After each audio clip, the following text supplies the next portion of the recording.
Gente, coisa mais triste, né? Você mandar os teus amigos lerem o teu livro. Os amigos da gente, em geral, não leem os livros da gente, sabia? Não, agora eu vou ficar te cobrando, Afonso. Você vai ver quando eu estiver lá em Araxá, naquele hotel com fantasmas, eu vou ficar te ligando de noite. Para falar sério, então. Gente, eu fiz esse livro aqui, estou muito contente de estar aqui. De verdade, é o primeiro lugar do Brasil que esse livro está sendo lançado. Como eu sou praticamente mineira, estou muito feliz de estar aqui em Belo Horizonte lançando esse livro. E esse livro, quase que a gente fez um seminário do Sempre um Papo, mas a vida deu muitas voltas e acabou não acontecendo. E, de fato, existe aí dentro alguns tópicos daquele nosso célebre seminário da felicidade com ponto de interrogação. E o Filosofia Prática é o seguinte, gente. Eu gosto de fazer os livros assim, esses livros de filosofia sempre... Eu fico atenta assim, a certas questões e elas vão se forjando por conta do tratamento mesmo, vamos dizer assim, da reflexão que vai surgindo de um jeito meio orgânico. Então, esse livro não foi um livro que eu sentei e escrevi. Eu fui escrevendo ao longo dos anos e prestando atenção no que as pessoas estavam vivendo em relação à sua própria vida. Então, a vida das pessoas se tornou um problema dentro do livro. E essa coisa que eu estou falando aqui com vocês, que estou chamando de vida das pessoas, é o que no livro é representado pelo conceito de cotidiano. Então, o livro Filosofia Prática é um livro sobre o cotidiano. O que é o cotidiano? O cotidiano é tudo e, ao mesmo tempo, o cotidiano é nada, né? Então, todos nós estamos mergulhados dentro do cotidiano, vivendo uma ilusão de naturalidade das coisas. E eu acho que a tarefa da filosofia, a tarefa histórica importante, que faz sentido para nós hoje, é justamente quebrar, às vezes com um martelo, às vezes com uma bigorna, às vezes com um pontapé, às vezes com, assim, puxando o zíper delicadamente. A gente tem que quebrar com as naturalizações, sejam elas quais forem. E aí eu quis tirar o cotidiano da sua naturalização, promovendo uma reflexão sobre ele. Só que aí eu tinha que procurar o que era isso, né? Quer dizer, é tão natural, que pouca gente se envolve com essa questão. E você vai assim para a história da filosofia, pouquíssimos filósofos falaram do cotidiano. Aí você encontra, sei lá, termos como o mundo da vida. Ok, mas os historiadores se ocuparam mais com a questão do cotidiano do que os filósofos. Ao mesmo tempo, para mim, não era suficiente aquilo que os historiadores tinham dito. E aí eu fui atrás de algumas imagens literárias. Eu quis trazer essa gente da literatura, esses escritores também para uma conversa filosófica. E aí, quem for ler o livro vai encontrar ali um capítulo sobre vidas secas, que achei que o que era vivido no Vidas Secas era muito interessante para a gente pensar o tema do cotidiano, o que significa você viver no meio da pobreza e você fazer uma travessia na pobreza, né? Acho que esse é o cotidiano de muita gente no Brasil hoje, e nós não podemos ficar desligados dessa questão. E também puxei assim textos de Kafka, que eu acho que são muito interessantes para a gente problematizar o cotidiano. Enfim. Mas a questão fundamental do livro é essa, é esse lugar onde a gente habita de maneira naturalizada. E filosofia prática. O termo, quando eu criei esse termo, eu investi na atenção. Quer dizer, nós que gostamos de filosofia, talvez não, mas muita gente trata a filosofia como uma coisa puramente abstrata e puramente teórica. Eu quis mostrar no livro que filosofia não é teoria, que teoria é uma coisa que todo mundo usa, que todo mundo faz, qualquer um que pensa, teoriza. Você pode usar teorias dos outros, teorias próprias. O paranoico teoriza, o cientista teoriza, a dona de casa teoriza, o jornalista teoriza. Teoria todo mundo faz. Crianças fazem teoria.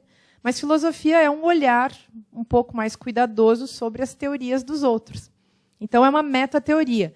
Mas eu também não quis ficar falando difícil assim, tipo, filosofia é uma metateoria. Eu quis dizer que a gente precisa pensar nos pensamentos que estão por aí pensados. Facilita, né? Se a gente diz, vamos pensar nos pensamentos que já foram pensados? Melhora um pouco, né? Isso é um jeito de traduzir a metateoria. E aí eu quis investir meio que nesse paradoxo, assim, nessa tensão mesmo, né? O nome é tensão. Porque a filosofia, então, para mim, ela não é teoria, ela é um estudo sobre a teoria, um olhar cuidadoso sobre as teorias, ou seja, sobre os modos como as pessoas pensam o que pensam e fazem o que fazem, e aí que entra o lado da prática. A ideia foi mostrar que é possível a gente fazer uma filosofia que se confronta e enfrenta a todo momento a questão do buraco, que é o cotidiano, a questão da experiência vivida de todos nós. E aí, claro, filosofia prática é uma tradução boa para o termo ética. E o termo ética é um termo que tem uma história na tradição filosófica. Ele surge pela primeira vez na filosofia grega, e ética é justamente essa preocupação da reflexão com a vida das pessoas. É a área do pensamento que não é voltada para a metafísica, por exemplo, não é voltada para a observação da natureza, do movimento, do tempo, esse tipo de coisa. É voltada para aquilo que as pessoas estão fazendo umas com as outras. E eu, vivendo por aí, nesses anos, perambulando pelo Brasil, tantas vezes com sempre um papo zanzando pelo Brasil, conversando com gente sobre filosofia, eu fui me dando conta assim, de que as pessoas, por exemplo, quando você falava de ética com elas, as pessoas achavam que elas sabiam muito bem o que era ética. E não quis dizer com isso que eu soubesse, mas a minha tarefa como professora de filosofia é tentar investigar por que as pessoas acham que sabem o que sabem e por que eu também acho que sei o que sei, ou talvez não saiba o que tenha vontade de saber, digamos. E aí eu comecei a tentar entender o que era ética. Claro, dando aula de filosofia, você fica lá estudando aquele monte de livros e contando para os outros como é que você leu. É um trabalho muito divertido que eu recomendo. Gosto muito desse trabalho. Leio o livro e fico contando para as pessoas, né? Mas não era suficiente, porque os livros eles realmente não davam conta da vida. Eles não dão conta da vida. Uma vida sem livros é uma vida insuportável. Mas, ao mesmo tempo, os livros eles não são para bonito, eles não são enfeite, eles também não são um escape. Os livros, eles são, vamos chamar assim, eles dão uma volta, eles ricocheteiam, né? Eles fazem voltar para dentro da vida quando você tem uma experiência intensa com o livro. E aí, de tanto ler livros, eu voltei para a vida. De tanto escrever livros também, numa época que eu achava que escrever bastava, eu voltei para dentro da vida achando que a vida é o lugar para o qual os livros apontam. É bom a gente lembrar disso quando está lendo, delirando, achando que o trabalho da linguagem literária ou filosófica é tudo. Não é tudo. Tem a vida para a qual você é enviado novamente depois que você lê. E esse livro, então, tinha essa marca, né? Mas andando por aí, conversando com as pessoas, percebendo que a palavra ética estava sempre na boca de todo mundo para indicar o que o outro não tinha, como se ele mesmo que pronunciasse a palavra tivesse ética nele mesmo. Aí eu comecei a me questionar sobre isso, né? Quer dizer, comecei a colocar as reflexões que eu ia coletando na vida, não só aquelas que eu encontrava nos livros. Por isso que eu acho que esse livro tem novidades. A novidade não é o resumo das teorias que os outros filósofos já fizeram, embora existam diálogos com outros filósofos no livro, mas é justamente essa coleta da reflexão viva das pessoas. E por isso que o livro tem 3 pontos bem importantes. 3 partes importantes. Uma delas e são 3 partes que eu elaborei na forma de 3 perguntas. Uma pergunta é uma pergunta clássica da tradição filosófica, que é aquela pergunta que apareceu em Píndaro, antes de Cristo. Uma pergunta que diz o seguinte: como me torno quem eu sou? Que é uma pergunta que depois ficou muito famosa também no século XIX, num livro de um filósofo alemão chamado Nietzsche, que escreve um livro chamado Ecce Homo, Eis o Homem, e ele coloca isso, né? É a sua autobiografia, e nessa autobiografia ele coloca como me torno quem eu sou. E eu achei que essa pergunta era uma pergunta muito preciosa, assim, sabe dessas coisas boas que a gente encontra na tradição? Não vamos jogar fora? Essa é uma pergunta que ainda nos concerne. É uma pergunta boa de se fazer. E eu entendi que essa pergunta podia ser uma espécie de operador ético. Quer dizer, se eu vivo a minha vida tentando entender como eu estou vivendo o meu próprio devir, ou seja, como eu estou me tornando quem eu sou, talvez essa pergunta me permita entrar num processo de autoconhecimento. E eu acho que é uma pergunta, nesse sentido, que não é, enfim, teórica no sentido abstrato, mas é uma pergunta realmente muito prática. Se a gente pensar nos nossos personagens todos, políticos, artísticos, enfim, nas celebridades, se a gente pensar em todo mundo que existe por aí, nós mesmos, enfim, nos nossos colegas, filhos, pais e tal, se a gente começa a pensar, será que essas pessoas conseguiram se colocar essa pergunta alguma vez na vida? Sei lá, se Hitler tivesse colocado essa pergunta. Não vou citar nomes, né, gente, do Brasil, porque a coisa está preta por aqui, está muito ruim a situação. Então, não vou citar nomes, eu tenho medo.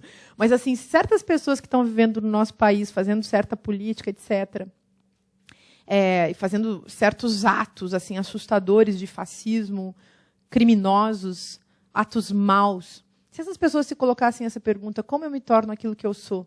Será que elas poderiam se conectar com alguma outra coisa da existência que não fosse simplesmente o seu desejo de poder e dominação? Sabe? Eu acho que essa pergunta faz muito efeito sobre nós e que nós deveríamos nos perguntar diariamente. Como eu me torno aquilo que eu sou? Até porque a gente vai ter que pagar a conta daquilo que a gente é, né? E a nossa infelicidade toda, infelizmente, as pessoas burras não se tornam infelizes, né? Também tem esse pequeno problema que é... Sabiam disso? Isso é uma desqualidade da leitura. Então, as pessoas burras não se tornam infelizes. Só não lê. Então, é só não ler. E, pois é. Mas é triste demais, gente. A nossa situação está muito triste. As pessoas estão muito idiotas. As pessoas estão fascistas. E esse livro mexe muito com isso. Nessa parte, eu conto a história da Hannah Arendt com o Eichmann em Jerusalém. Mexo bastante nessa figura do fascista em potencial, que não é uma novidade brasileira atual, embora a gente consiga conversar com eles, quer dizer, não conversar não, mas entrar em confronto com eles no Facebook e redes sociais. Eles estão sempre por ali, gritando. E é muito triste de ver isso. Mas é uma figura que, a figura do fascista, é uma figura que faz parte do século passado, do século XX, não morreu, continua persistindo, sobrevive e continua fazendo muito mal ao mundo. E o que é o fascista em potencial? É um tipo de subjetividade. Uma subjetividade que transita, que não dialoga, mas que se pronuncia, que não tem reconhecimento da alteridade. Bom, nessa primeira parte do livro, eu quis discutir isso, discutir como uma pessoa se torna quem ela é, considerando que ela pode se tornar uma pessoa burra e má. Estou colocando assim, talvez vocês achem um pouco grosseiro, mas, digamos, o livro, por mais que ele seja um livro aberto, ele é tenso. Não é um livro que vá agradar, embora ele tenha todo um projeto de ético-poética ali dentro. É também uma das partes, assim, o livro abre com isso, né, com essa conversa sobre essa ideia de fazer uma ética que seja autorreflexiva e que seja, ao mesmo tempo, uma produção, né, poética, no sentido da produção da ética miúda no cotidiano, como algo que nunca está pronto, e uma ética que seja gerativa da política. Essa era a ideia. Ética como gerativa da política, ou seja, uma ética não contra a política, mas gerativa da política. Em outros termos, à medida que a gente produz a nossa subjetividade reflexiva e ativa, nós estamos também gerando o nosso sujeito político. Entendem isso? Eu quis discutir isso. É claro que eu também quis pensar no fato de que as pessoas, com a maior boa vontade, tiram a poesia da vida, e aí a vida fica uma coisa insuportável. Isso também estava lá, no cômputo geral do projeto do livro. Aí depois eu fiz um capítulo, na continuidade dessa ideia, né, dessa pergunta, como me torno quem eu sou, eu coloquei a seguinte pergunta: o que estamos fazendo uns com os outros? Para mim, também, essa pergunta era um operador. O que estamos fazendo uns com os outros? Um operador ético. Se eu consigo me colocar essa pergunta, eu mudo meu posicionamento em relação ao outro. Então, essa segunda parte é uma parte para discutir essa alteridade. E quem é o outro? O outro é todo mundo, né, gente? O outro é a pessoa com quem eu encontro, meu próximo, que me dá medo. O outro é a sociedade, ideia, aliás, abandonada, né, na nossa cultura. Quem ainda se coloca a questão da sociedade? Quem ainda se relaciona com a ideia de sociedade?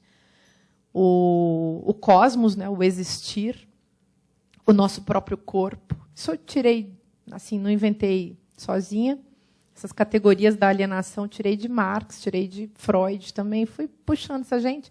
Nem sempre eu cito, que eu também acho que a gente pode roubar as ideias uns dos outros, se os outros já morreram há mais de 70 anos, né? E aí fica bom. Não usam o Facebook para te acusar, né? Não. E a gente não vai ser processado. E aí eles ficam felizes, porque os fantasmas adoram se manter vivos por meio de suas ideias. E aí, mas essa pergunta achei uma pergunta boa de se fazer também, sabe? Porque ela recoloca a nossa relação com o outro. Com o mendigo que está na rua, com o colega de trabalho, com o filho que a gente tem em casa, com, sei lá, qualquer pessoa, um primo distante, sei lá, o político que nos detona. Acho que é uma coisa boa de se colocar. Todo mundo devia se colocar essa pergunta. E eu acho que talvez essa pergunta também resuma assim, o significado da ética como um todo. Mas eu, mesmo assim, inventei uma terceira pergunta que... Inventei, não. Eu fui coletando, assim, né, tirando dos livros, tirando das conversas, ouvindo as pessoas, forjando elaborações assim, para dar conta desses temas. E a última pergunta que o livro carrega, então, é essa: como viver junto? Essa pergunta é título de um livro do Roland Barthes. E o Roland Barthes é a única epígrafe, aliás, que tem no meu livro. A epígrafe do livro é assim: por que não falar a língua de todo mundo? E o Como Viver Junto é um livro do Roland Barthes sobre vida monástica, né? Os monges vivendo entre eles, assim, o que significa você viver sozinho e junto ao mesmo tempo, né? E eu quis mexer com isso porque eu acho que o tema da convivência também é um tema que deve ser discutido em termos de ética. O que significa conviver? Eu, por exemplo, gosto muito de elegância, sabe? Eu gosto de delicadeza, etiqueta. Eu achava etiqueta um negócio horroroso. Hoje em dia, gente, quando alguém me diz com licença, obrigada, desculpe, me deixa passar na... Nossa, eu fico numa emoção, uma emoção política. Por favor, é mais raro ainda. Nossa, por favor, por favor, por favor. Nossa, por favor, é capaz de me levar às lágrimas. Que o povo está grosso, né? Que falta de educação, que falta de gentileza. E a etiqueta, gente, é uma pequena ética. Serve também. Se você não tem nada melhor para dar, seja gentil, sabe? Mas, assim, tem de ser mais que isso. Mas eu quis também colocar isso, como viver junto. Claro que eu não fico discutindo essas questões cansativamente. Eu quis, claro, como todo livro de ética, tem que ser um livro crítico, mas tem também um lado meio... Tem um lado, assim, cá entre nós, né, meio entre aspas, eu vou colocar, mas meio edificante, sabe? Tipo, vamos fazer um negócio melhor? Eu gostaria muito de viver melhor com as pessoas. Então, tem isso dentro desse livro. E... acho que era isso, sabe? Depois eu discuti essa coisa do cotidiano, então, e do cotidiano virtual, porque eu comecei a entender, vocês já devem ter entendido isso, que as pessoas desistiram da vida do lado de cá e foram para esse território fantasmagórico da vida virtual. Nós temos uma dupla vida hoje em dia, uma second life real, né, gente? A gente está sempre lá. O dia inteiro, as pessoas se cansam, mas elas ficam loucas nessas redes sociais, na internet. Quer dizer, quem é que consegue ainda viver sem computador? E as pessoas, quando não têm um computador, elas se sentem assim como se não estivessem na vida, né? E eu acho que isso, tudo bem, é o nosso novo modo de ser. Mas não é porque seja um novo modo de ser que nós também não vamos questionar.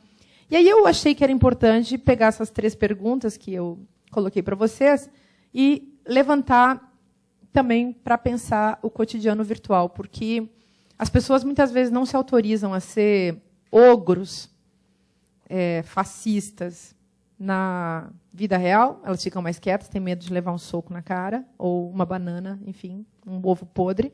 Mas elas vão para essas redes sociais e vomitam, literalmente, os seus discursos de ódio. Só que aquele ódio do discurso fomenta o ódio na vida cotidiana também. E aí eu estou falando das redes sociais, mas é óbvio também que as redes sociais aprenderam com a televisão. um sujeito que fala do lado de lá da televisão, ele também está protegido no seu posicionamento, entre aspas, né, virtual, ele não está presente. Quer dizer, ele está presente num certo sentido, né, presente como imagem.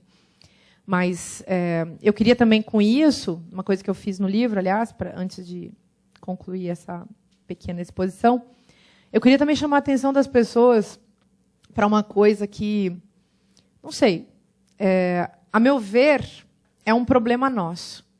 Já que nós vivemos tanto no virtual, nós perdemos a nossa relação com a nossa própria presença dentro do mundo, sabe?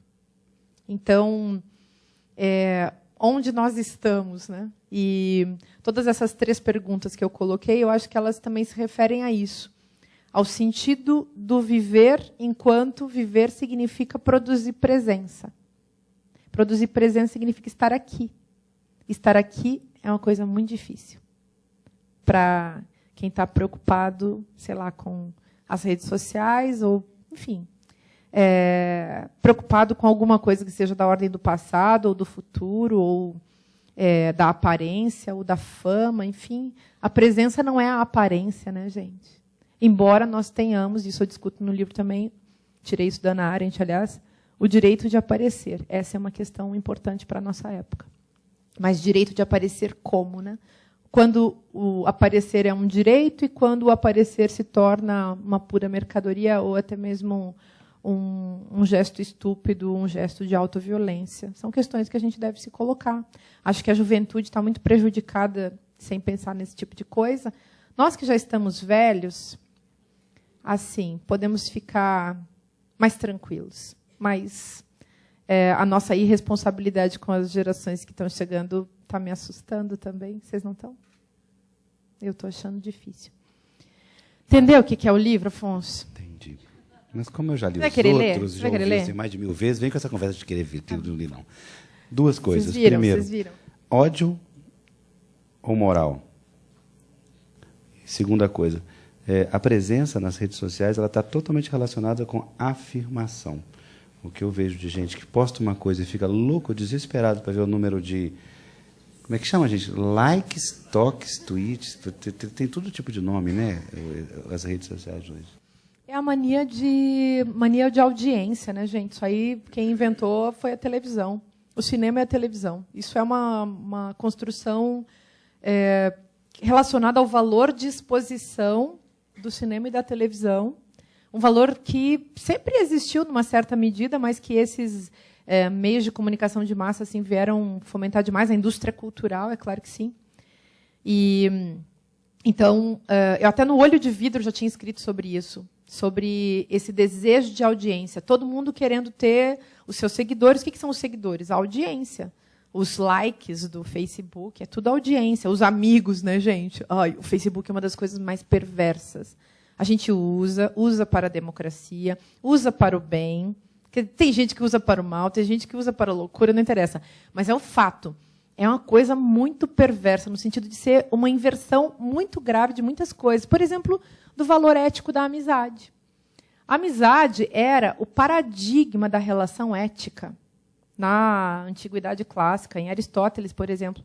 A amizade é paradigmática. É o respeito, a admiração, um elo que você tem com uma pessoa, que é um elo sempre de respeito, de reconhecimento. Não existe amizade verdadeira sem reconhecimento. E aí, de repente, vira um nome vagabundo, que, assim, tem pessoas que você encontra na fila do banco, você não cumprimenta, mas ele é seu amigo de Facebook. Aí, desculpa, né, gente? Eu acho que a gente ainda tem que levar a sério os termos que nós usamos para as coisas. Vocês não acham que dava para levar um pouco mais a sério certas coisas? Aí a amizade no Facebook é de última. Eu escrevi um artigo para a Cult anos atrás que se chamava Complexo de Roberto Carlos. Os mais antiguinhos vão lembrar. Eu quero ter 1 milhão de... Vocês lembram dessa? Eu quero ter 1 milhão de amigos, lembra? Era o Complexo de Roberto Carlos que dá nas pessoas que usam o Facebook. Eu coloquei esse artigo, claro, modifiquei, atualizei, enfim. Mas usei aí no livro porque eu achava engraçadíssimo, né? Quando eu vi o Facebook, gente, agora todo mundo vai querer virar Roberto Carlos. E era isso. Então, as pessoas acreditam que elas tendo muitos amigos, elas estão populares. E, poxa, e é bem provável que elas estejam mesmo, mas eu quis colocar também isso, né, que é o tipo do valor que não vem ao caso, porque a popularidade significa fama. E o que é fama? Fama é reconhecimento deturpado. Em alta epistemologia acadêmica, que bosta é essa, né? Não, gente, mas para e pensa. O sujeito é famoso. Todo mundo corre atrás do sujeito, sei lá, fica dando likes na porcaria da página, fica curtindo. Vocês não se sentem meio ridículos? Tudo bem, a gente faz.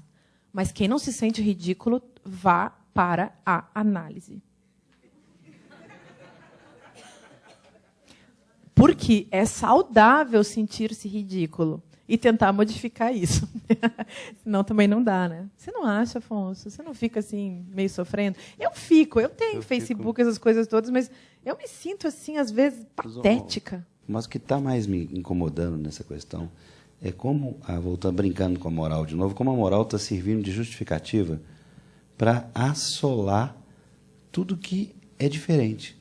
Se a pessoa não concorda com o argumento no Facebook, ou então em qualquer uma das redes sociais, ele usa a moral com M maiúsculo, aquela que serve para destruir pessoas, aquela moral que serve de falso argumento para, no fundo, forçar a sua opinião em cima dela, e não o fato da moral existir ou não. E outra, utilizando isso, existe hoje um grande pai, né? O Facebook pode tirar sua conta. Está vendo como é perverso o negócio? Você sabe, né? O Facebook pode bloquear a sua conta. E se você for malvado, você pode detonar com a conta de todo mundo. Né? Denunciando, dizendo coisas sobre a tal da conta. Então, nesse sentido, a gente também vê que as pessoas não são tão más assim quanto elas poderiam. Ou talvez até deveriam. Quer dizer, as pessoas poderiam destruir o Facebook. Os funcionários do Facebook, que somos nós, poderíamos destruir a firma. Quantas horas por dia vocês gastam de trabalho escravo para o Facebook? Parem e pensem nisso. Aí vocês acham que vocês estão assim, tendo um lugar ao sol. Nossa, é a coisa mais perversa do mundo. Está tudo invertido nesse negócio chamado Facebook. Se a gente pensar, lembrar primeiro, né, que é um meio para fazer alguma coisa, podemos até usar para produzir democracia. Afonso fica fazendo a campanha do Sempre um Papo pela leitura, fazendo a militância pela leitura. Aí está bacana, você está apontando para um outro lugar. Mas o problema é aquele uso do Facebook que reverte só para o Facebook. E vejam, aí você que usa para mostrar para uma coisa que está além, provavelmente eles já estão pedindo para você pagar o negócio, né? E é sempre assim, porque se você estiver trabalhando para eles, não vai custar tanto. Mas se você estiver trabalhando para você mesmo e usando eles são espertos e sabem que isso tem que ser controlado. A gente está fazendo apologia de Facebook. Né? Tem tanta coisa que a gente não sabe. Por exemplo, se você aponta para conteúdos fora do Facebook, eles que determinam para quantas pessoas aquela imagem vai. Sim, é um mecanismo publicitário. Né? Claro. Vamos mudar de assunto? Bom. Que bom. Pergunta, gente. Vamos fazer pergunta? Ela não vai ser 6 horas, não. 1 hora e pouco. Estou avisando. Outra coisa. A gente está, como política, receber os livros das distribuidoras e abrir mão de todo o percentual para que vocês possam ter o livro. Então, o livro lá fora está R$ 35, a gente tem 40%, abre mão deles, fica arredondando. Está sendo vendido de 35 por 20, tá? Espero que todos comprem. Entendeu? Pergunta? Vai ter um sorteio. Tem que sortear um, é só para a gente pegar o... Mas se comprar, vai ter que ler. Pegar o e-mail. Não, chega daquele negócio, gente, de compra livro para bonito, né? Sabe isso? Eu já comprei muitos Complexo no Nome da Rosa, né? É o livro mais comprado e menos lido na face da Terra. Olha, eu vim em busca de algo e eu quero encontrar. Eu sou psicóloga, eu trabalho com sofrimento humano, e eu não aguento mais ver as pessoas esvaziadas. Então, Márcia, quando eu vi a proposta do trabalho, no convite do Sempre um Papo, eu pensei, vou lá. E você aponta uma prática da vida, de como viver. de como se situar. Mas eu preciso de algo mais, eu preciso de uma ferramenta que mobiliza esse humano para que ele seja mais humano. Nós estamos esvaziados, e eu me incluo nisso. Será que a filosofia pode nos respaldar? Não. O amor? Não. A dor? Não. Então. Estou só te incomodando. Sentiu, né? Você não pode falar assim, por exemplo, tem que trocar essas palavras. Ferramenta, joga tudo fora. Se tiver alguma, joga tudo fora. Então, qual palavra? Assim, técnica, né, para viver. Então, assim, esse livro é sobre esse negócio chamado Filosofia como Modo de Viver. O Schopenhauer, No Mundo como Vontade de Representação, que é um livro sobre suicídio, né, gente? Troço horrível. O Mundo como Vontade de Representação é uma metafísica que termina numa elaboração fantástica sobre o que significa viver. Só que viver não basta. Então, você tem que inventar uma coisa chamada filosofia. Só que filosofia não serve mesmo. É uma prática de vida. Quer dizer, eu vivo pensando. Se você é psicóloga e tem que ajudar as pessoas, eu faria o seguinte, eu nunca seria psicóloga. Mas, assim, o Nietzsche falava que ele era um psicólogo e não um filósofo. Então, vamos dar crédito também para isso, né, gente? Mas ele achava que, na época dele, os filósofos eram todos uns caras assim racionalistas e chatos, e que ficavam assim moralizando com M maiúsculo, como diz, tomando moralina, como ele dizia. O Nietzsche falava isso, né, que você tomava a droga da moral e ficava por aí repetindo, enchendo o saco dos outros. Então, no fundo, eu acho que a gente devia... É mais bacana ser filósofo hoje do que psicólogo, com todo respeito, porque você pode mandar as pessoas a merda. Você pode dar um pontapé nas pessoas. E, aliás, o ideal é que você comece fazendo esse autoexercício. Dar um pontapé na sua própria vida. Não, sério, eu estou falando isso brincando um pouco com você, mas é isso, gente. Não tem fórmula, não vai ter salvação, não tem sentido. Acostumem-se. Marx falava num negócio chamado exuberância criativa. Foi o que o capitalismo nos tirou. Nós somos devorados todos os dias, convidados sorrateiramente e elegantemente, não tão elegantemente, mas assim, sedutoramente, para sermos imbecis, conformados, bonzinhos, simpáticos, e isso só vai fomentando a nossa raiva. E por isso que está cheio de gente fascista por aí também. Então, vocês viram a Fita Branca do Michael Haneke? Vocês viram esse filme? Você viu? Você não viu? Não, então, Fita Branca é um filme que você tem que ver como psicóloga, porque é um filme sobre a geração que, nos anos, ali na Primeira Guerra Mundial, na eclosão da Primeira Guerra, é a geração que depois virou fascista, virou nazista, e nos anos 40 fez o que fez na Alemanha. Então, as pessoas criadas na base da mentira, na base do desamor, da frieza, do cálculo, da opressão, do fundamentalismo. Me dá medo. Se está muito parecido... Esse filme, gente, da Fita Branca, está muito parecido com o Brasil atual, embora seja começo do século XX. Então, eu acho muito melhor a gente parar de esperar a solução, esperar a salvação e dar um jeito, entendeu? Dá um jeito, inventar o seu jeito. Eu fico lá escrevendo filosofia prática porque eu acho que tem um jeito ali. Não é um jeito do tipo respostas. Eu até escrevi no livro, no final, na conclusão, que a gente está com resposta de mais e pergunta de menos. Que a gente tem que começar a encontrar as perguntas para as respostas. Que as pessoas estão loucas, sempre procurando o óbvio. Gente, nós somos animais inteligentes.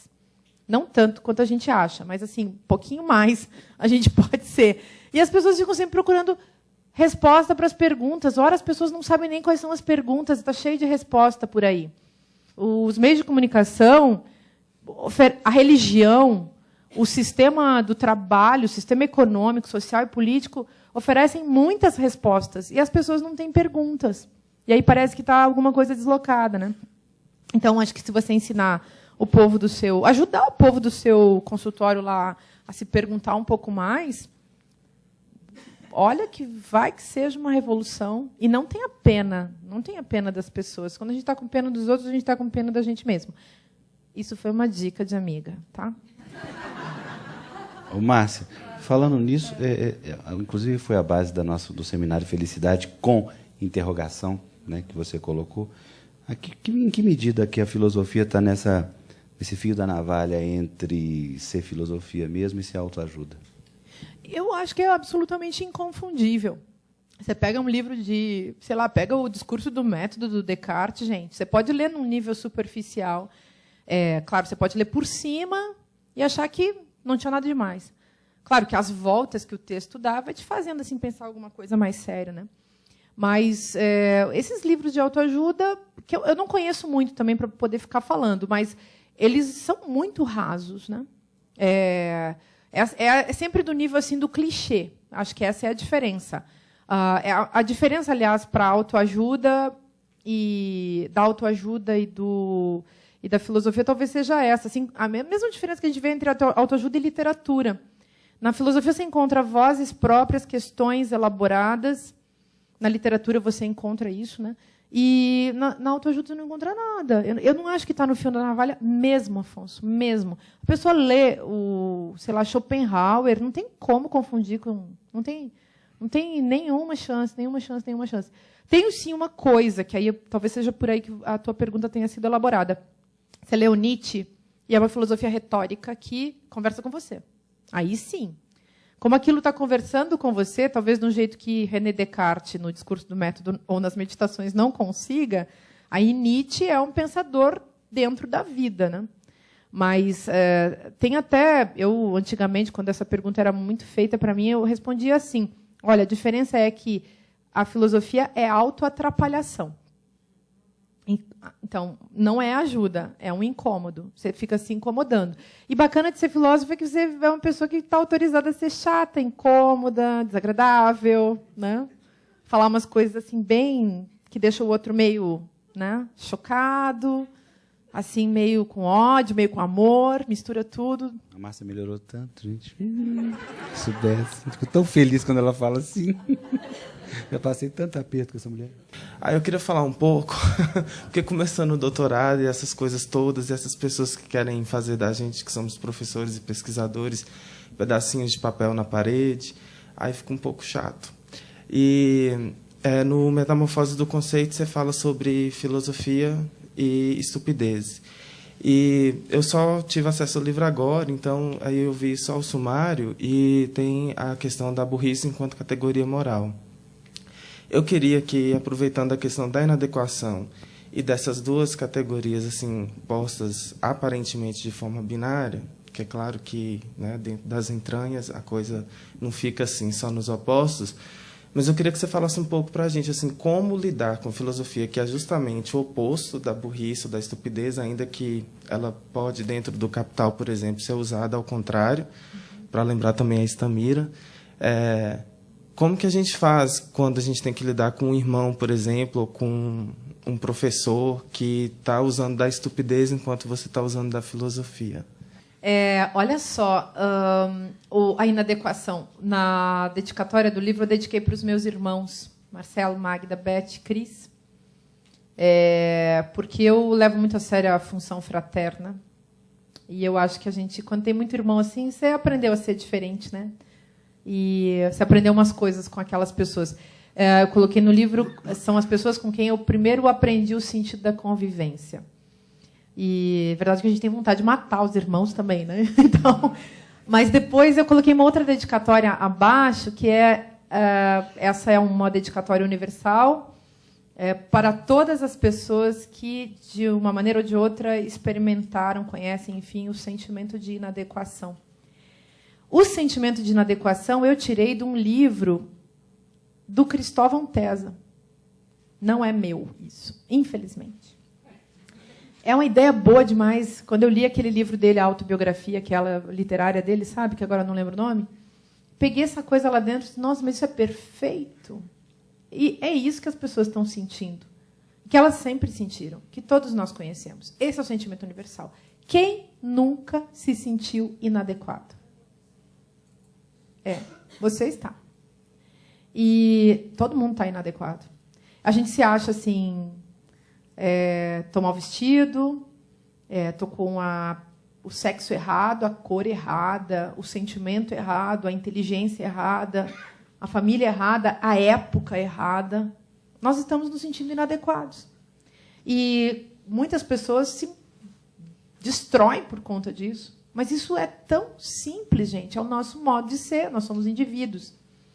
E aí eu quis mexer com isso e elaborar isso, porque no livro do Cristóvão Tesa era uma autofiguração dele. Ele falava que ele tinha esse sentimento muitas vezes. E que era isso que o movia a escrever. E eu quis trabalhar isso filosoficamente. Então, explorei essa ideia da inadequação. Explorei uma outra ideia que eu tinha muita vontade de escrever sobre vergonha. Quer dizer, o sentimento de vergonha está ligado ao sentimento de inadequação. E, claro que eu vou também, às vezes, usando as minhas próprias reflexões, assim, da minha própria experiência pessoal, né? Quer dizer, aqui, gente, eu estou aqui, ó, botei uma roupa bonita. Gostando do modelo? Estão gostando? Aí eles ficam olhando para o meu sapato, para o meu anel, não olham para mim. Sabe isso? São estratégias que você usa para disfarçar a sua vergonha. Todo mundo tem esse sentimento. Ao mesmo tempo, as pessoas, em vez de enfrentarem o sentimento de vergonha, quantas vezes elas disfarçam, né? Que é o que eu estou colocando aqui. E não tem como também você viver dentro desse sentimento. Ele causa muito incômodo. Enfim, eu também não fiquei oferecendo respostas a isso, mas eu até achei, no caso da vergonha, que a gente devia voltar a ela. E ter carinho com ela, sabe? Ter carinho com a nossa vergonha. E ter carinho com a nossa inadequação. E ter carinho com a inadequação do outro. Pensar, por exemplo, nessa hora de o que estamos fazendo uns com os outros, pensar que, de repente, aquela pessoa está constrangida. E redimensionar, portanto, o lugar da alteridade nas nossas vidas. Achei que isso podia ser uma boa coisa em termos de refletir sobre ética. Sobre a burrice, é um tema que me acompanha há muito tempo. Por quê? Porque também todos nós, vira e mexe, somos burros. Né? O que é o burro? O burro não é o ignorante. Eu sempre digo assim que a minha ignorância sempre me dá meus melhores presentes.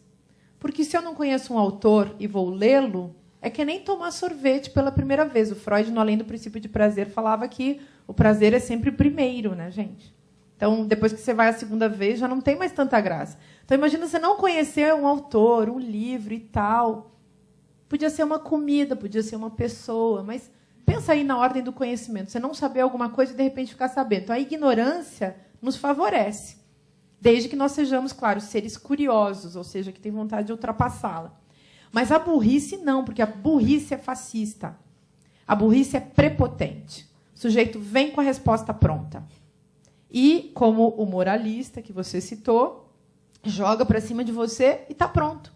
A burrice é preconceituosa. O sujeito vem e diz, mulher é assim, homem é assado, gay está errado, preto é assim, branco é assado, verde não sei o quê. Não? Quer dizer, a prepotência é um negócio que não vai nos ajudar.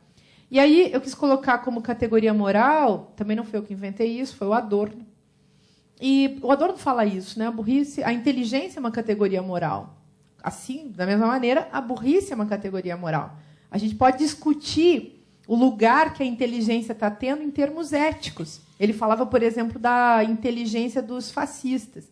E também da inteligência dos não fascistas, que achavam que o fascismo não ia vingar e não ia evoluir. A mesma coisa aqui no Brasil. A gente tem pessoas que não estão com medo do fascismo, tem pessoas que não estão com medo dessa democracia nascente, capenga que nós estamos vivendo, e tem pessoas que não estão com medo do fundamentalismo. Eu estou. Eu tenho medo. Ao mesmo tempo, eu não quero fomentar uma cultura do medo, que não nos ajuda. A minha tarefa é fomentar uma cultura do diálogo, da conversa, da desmistificação, da lucidez. Eu fiquei mais no livro, aliás, fazendo uma defesa assim da reflexão e da lucidez, e jamais uma defesa da inteligência, porque a inteligência, de repente, ela casa com a burrice e vira a mesma coisa, né? É o sujeito que se acha o mais inteligente, e aí ele vem discursar, dizendo asneiras homéricas, mas engraçado, a gente é um laboratório, né, a internet nessas horas, porque as pessoas vão lá e curtem. quer dizer, o que é esse ato de curtir também a asneira que o outro fala, né? Nesse sentido, eu continuo preferindo o diálogo, o livro fala bastante de diálogo, e preferindo também o dissenso, que é uma postura cognitiva corajosa, ou seja, ética, né? No mínimo, da ordem de uma outra moral.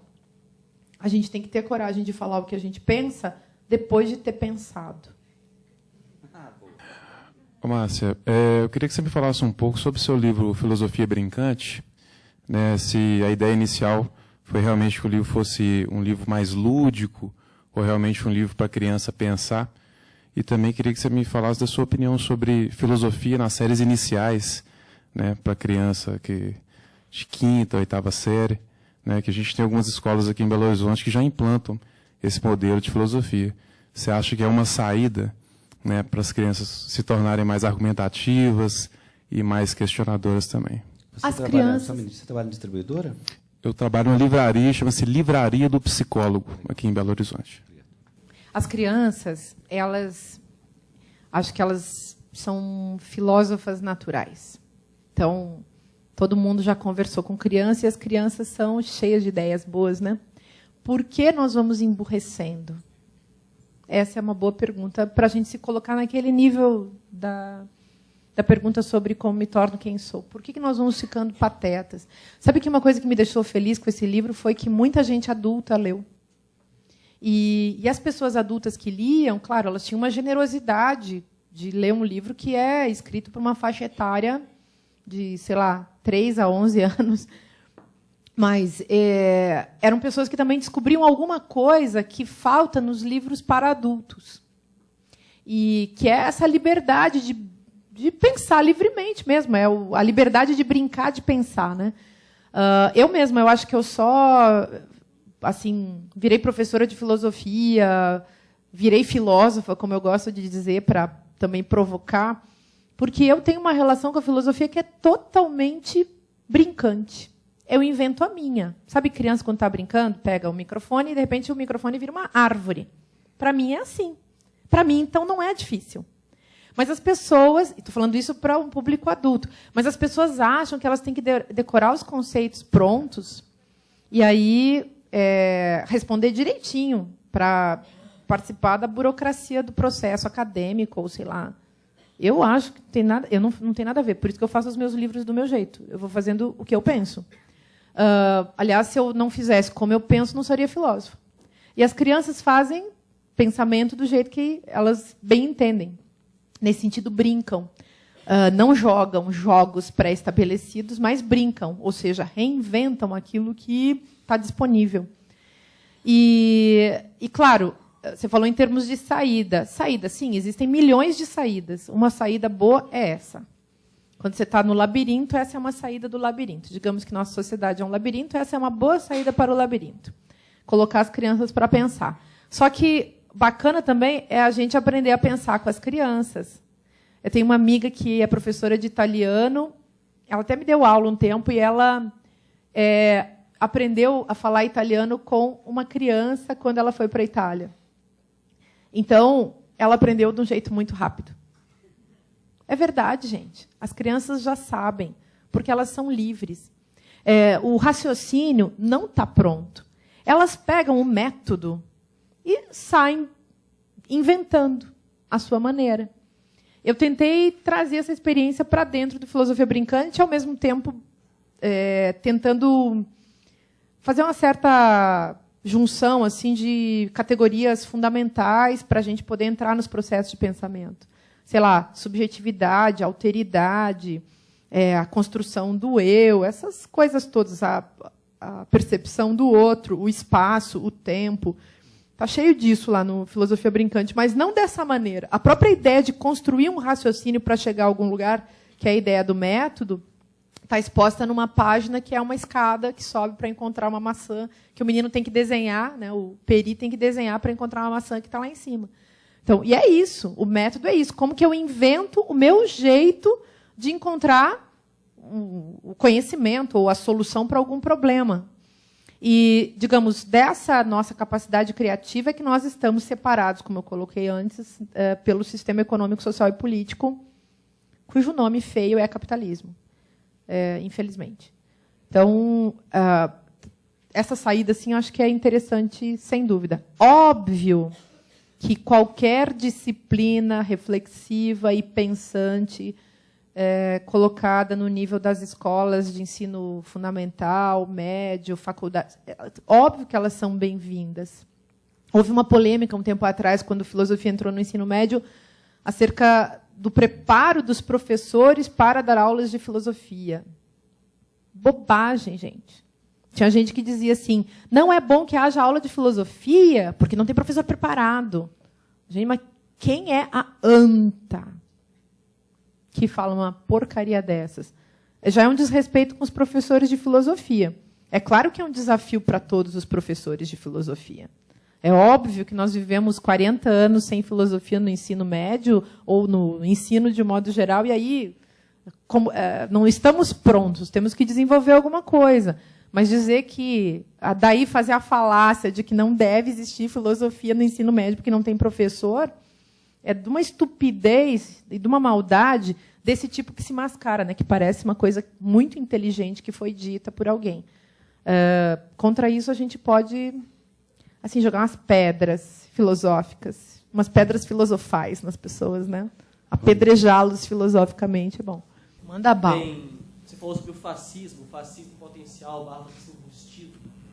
E eu queria perguntar como é que impede, como é que converte esse cara. Porque, geralmente, quando você pergunta algo assim, vem a lenga-lenga de ele tem que ler um pouco mais. Mas o próprio problema está um pouco à frente disso. O problema é o afeto. É mais grave mesmo, você tem toda a razão. Disserte. Como assim, problema é o afeto? Como diz o Ferista, desenvolve. Qual é a sua segunda pergunta? Vou desenvolver. Desenvolve. Não, a segunda Desenrola pergunta é bem aí. simples. O que você chama de inteligência? Você fala tanto de torna a gente estúpido, torna a gente burro, mas como é que faz para a gente ir para o contrário? Legal. Entendi. Então, o problema é que você tem que colocar a pergunta para as origens dessa subjetividade fascista, né? Quer dizer, como é que esse sujeito se forjou. E aí tem muitos estudos psicanalíticos, sociológicos, filosóficos. Você vai na obra do Adorno, por exemplo, é muito interessante. O Adorno fez um livro chamado, junto com psicólogos, sociólogos e tal, na época que ele estava nos Estados Unidos, nos anos 40, que chama Personalidade Autoritária. Isso aí é interessante. Eles tentam entender qual era o grau de fascismo da sociedade americana, considerando que eles estavam numa democracia, que nos Estados Unidos da América não existia um regime nazista, mas existia um clima estranho, um clima, sobretudo, em relação a negros, a pobres e a mulheres. E, no fundo, eu defino o fascismo sobre o qual eu estou falando é esse projeto baseado no ódio ao outro. Então, estou falando do fascista como aquele que odeia o diferente. Como uma pessoa é capaz de crescer na vida, se desenvolver, trabalhar, fazer concurso público, sei lá, ter um trabalho numa empresa, ser professor, ser jornalista, ser médico, ser qualquer coisa, dona de casa. Como é que essa pessoa consegue ter ódio do diferente? Pensa um branco que tem ódio de um negro, pensa um homem que tem ódio de uma mulher, um heterossexual que tem ódio de homossexual e por aí vai. Quer dizer, o ódio é a diferença. A questão, então, para nós, está em entender o ódio. E o ódio é um afeto muito presente nas nossas vidas, infelizmente. No meio do livro aí, tem uma hora que eu falo desse ódio barato, que é o ódio que transita, que a pessoa nem raciocina como, às vezes, ela está sendo odiosa, como ela está praticando um ato em nome do ódio, seja na hora de xingar alguém, seja na hora de falar uma besteira em público, de promover o preconceito. Você pensa assim, essas figuras dos meios de comunicação, esses assim, que eu não vou nem citar nomes para não dar ibope, né, para essa gente, mas pensa naqueles assim que falam coisas assim abruptas em nome de, sei lá, aqueles jornalistas que falam a favor do do linchamento, do estupro, da violência. Pensa nesse monte de gente fascista mesmo, né? E essas pessoas estão presentes entre nós fomentando o ódio. Quer dizer, em vez de fomentar um afeto simbólico, que é o amor é um afeto que nos reúne. O ódio é um afeto que nos separa. E esses dois afetos fundam ou a política ou a antipolítica. Nós estamos fora da política e dentro da antipolítica. Existem gradações de fomento ao ódio na nossa cultura. Para que as pessoas não fossem fascistas, elas teriam que refletir, buscando elucidar as suas mentes acerca dos seus afetos. Não basta dizer que nós deveríamos amar uns aos outros, embora isso aí pudesse ser um bom começo, em termos de ética. Em termos de ética, amor como postura simbólica diante do outro. O outro é o meu igual, mesmo sendo diferente. O outro também tem o direito de existir. Eu tenho, como sou um ser coletivo, tenho o dever de agir em favor do outro e não contra o outro. Aliás, quando eu falo essa questão do o que estamos fazendo uns com os outros, para mim é muito isso, pensar se eu estou fazendo contra, a favor ou com o outro.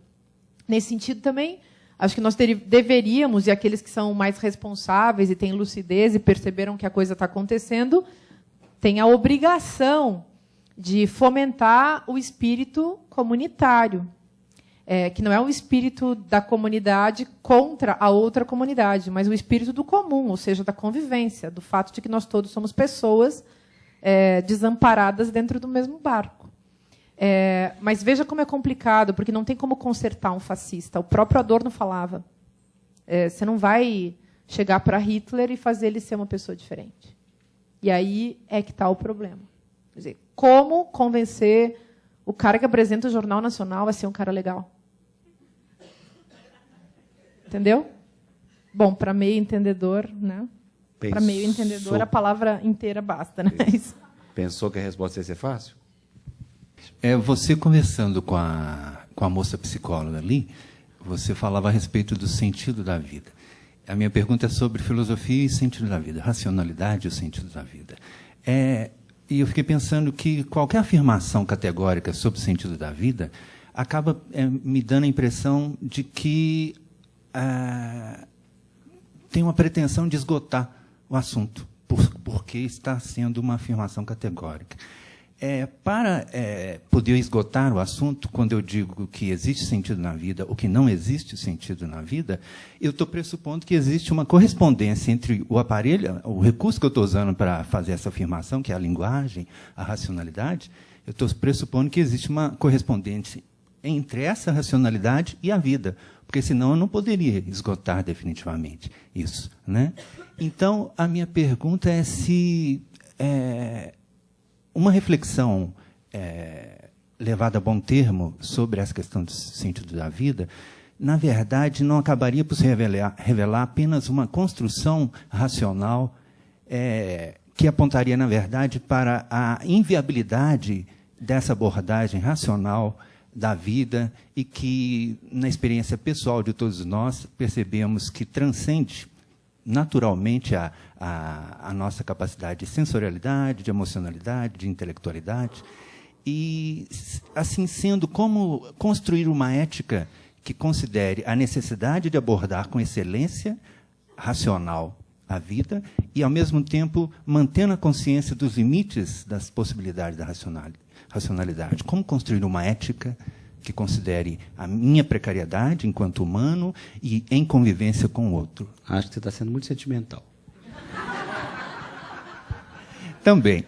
Não, foi muito, muito bonita a sua exposição da sua pergunta. Olha só, você pode, isso que eu entendi da sua pergunta, que a gente pode dividir o mundo em dois tipos de pessoa: as que acreditam no sentido da vida e as que não acreditam no sentido da vida. Eu acredito que as pessoas estão preocupadas com o sentido da vida.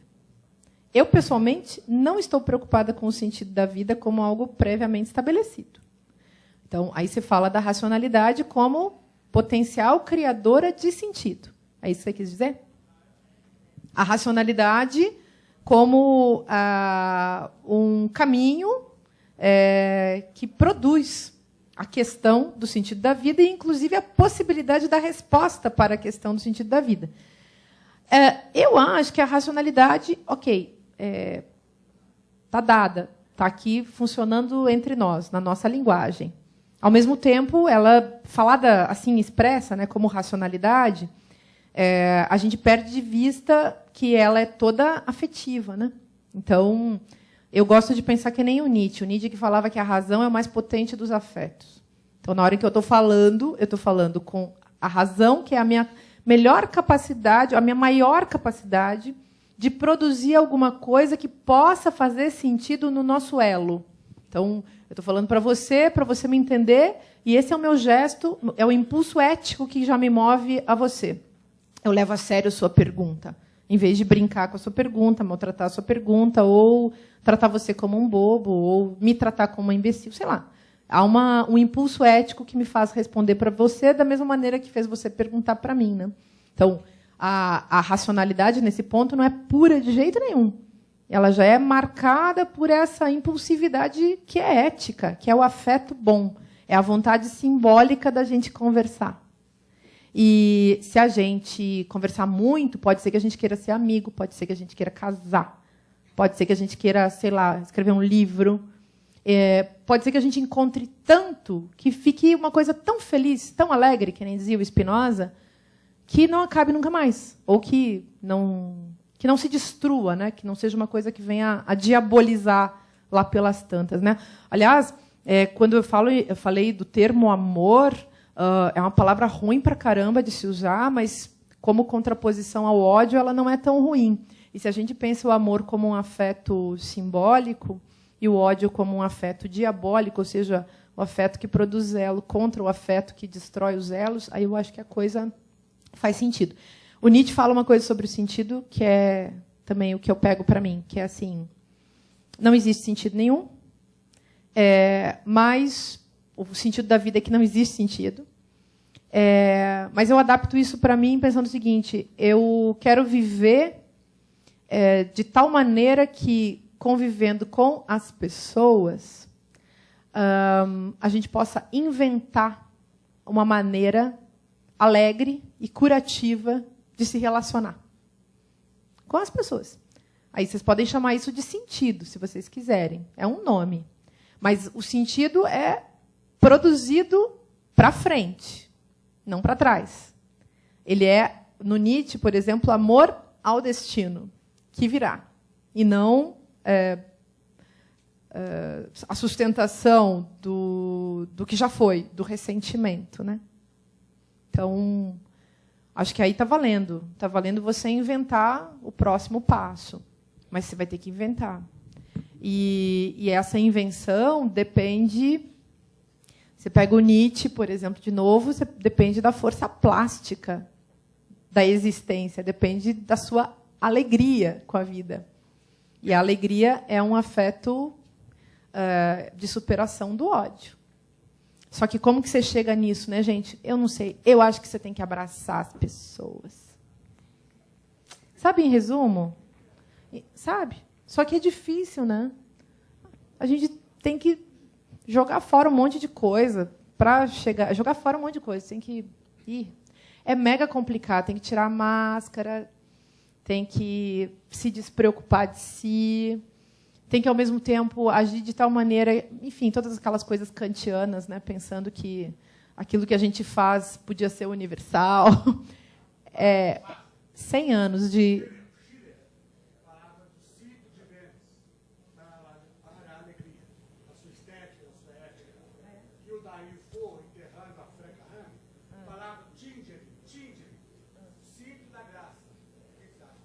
Não sei, porque eu não conheço essas coisas que você estava falando aí. Mas pode ser. Cada um encontra o seu. Já pensou o cara que resolve fazer pipoca para ser feliz? O outro vai jogar futebol, o outro vai fazer teatro. Tinha um amigo meu daqui que falava um negócio ótimo, aqui de Belo Horizonte. Ele falava assim, é importante fazer coisas legais. Eu acho que a gente pode fazer coisas legais com a gente mesmo e com os outros. Aí fica bom. Aí não tem tempo ruim, né, gente? E aí... Quando todo mundo estiver mais engrenado, aí a gente faz a revolução, entendeu? Uma revolução anarquista que dê para a gente dançar bastante, bem contentes, cheio de amor no coração. É assim. Parece fácil falando, né, e fica meio num tom de brincadeira, mas se você tirar o ressentimento da parada, como que faz para tirar o ressentimento da parada? Toma um sorvete de chocolate amargo, assim, que é bom pra caramba, né? Tem muitos caminhos, mas todos eles são poéticos, ficcionais, não religiosos. São profanos. Ela encerra mesmo.